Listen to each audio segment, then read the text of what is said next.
श्री स्वामी समर्थ. तुम्हा सर्वांचं माझ्या चॅनलमध्ये मनापासून स्वागत आहे. तर बघा, आता सोमवारपासनं 5 ऑगस्ट 2024 पासनं श्रावण महिन्याची सुरुवात होत आहे.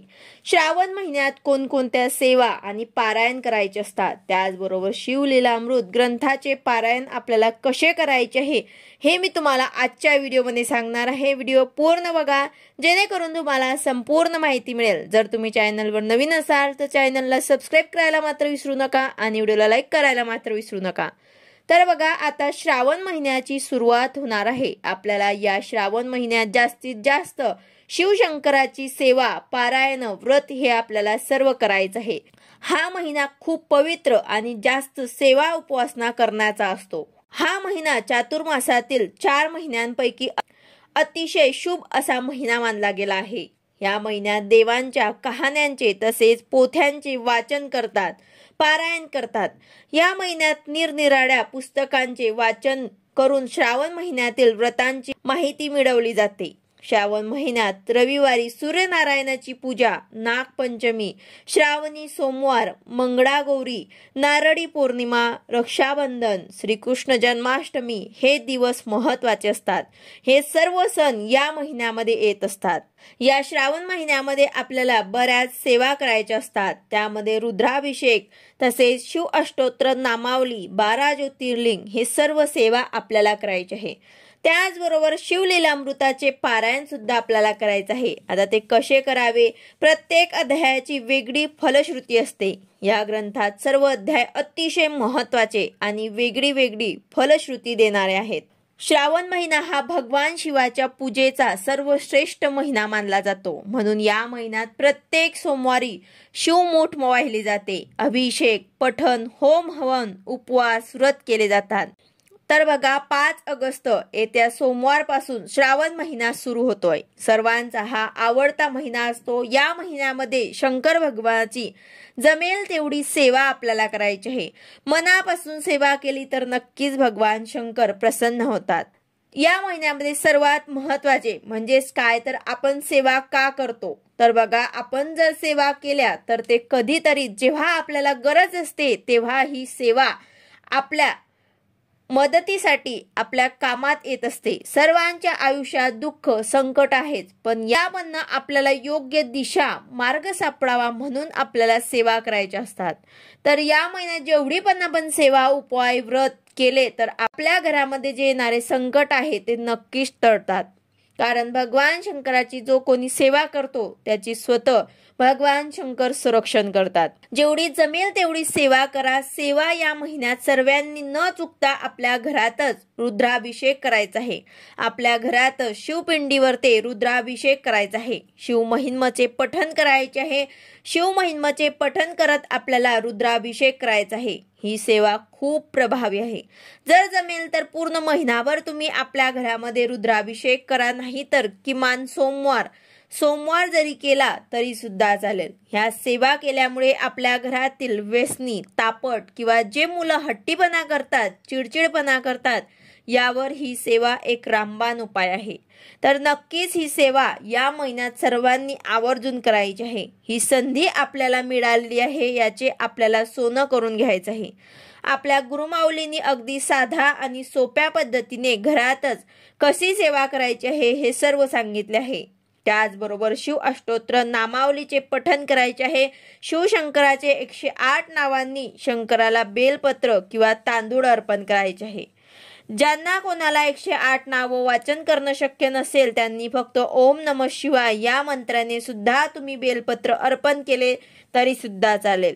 त्याचबरोबर 12 ज्योतिर्लिंग यांचे सुद्धा आपल्याला पठण करायचे आहे. तसेच सर्वांनी प्रभावी मंत्र, महामृत्युंजय मंत्रांचा आपल्याला या महिन्यामध्ये जास्तीत जास्त जप करायचा आहे.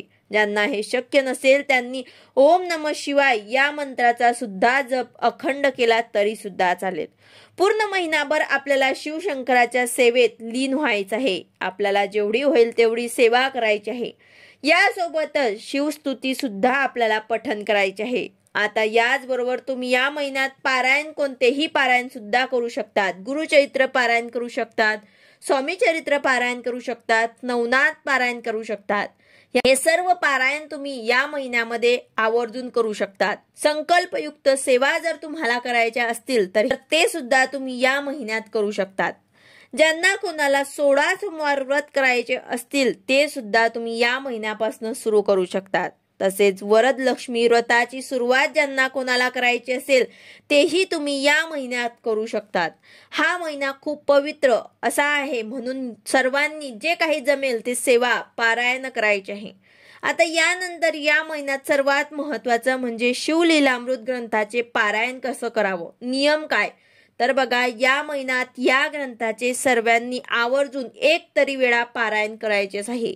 यामध्ये फक्त 15 अध्याय आहे। आयुष्यात खूप अडचणी आहेत, तसेच इच्छापूर्ती, मनोकामना जे कुठले असेल त्यासाठी किंवा मग संतान प्राप्तीसाठी, तसेच श्रावण महिन्यात शिवलीलामृताचे महत्त्व अधिक आहे। याचं जर आपण पारायण केलं आपल्या घरातील वातावरण सात्विक तर होतच, तसेच घरात असणारे आजारपण सुद्धा कमी होत असतात। भगवान शंकराची कृपा प्राप्त करून घेण्यासाठी शिवलीलामृत पोथीचे ग्रंथाचे पारायण नक्कीच या महिन्यात करावं।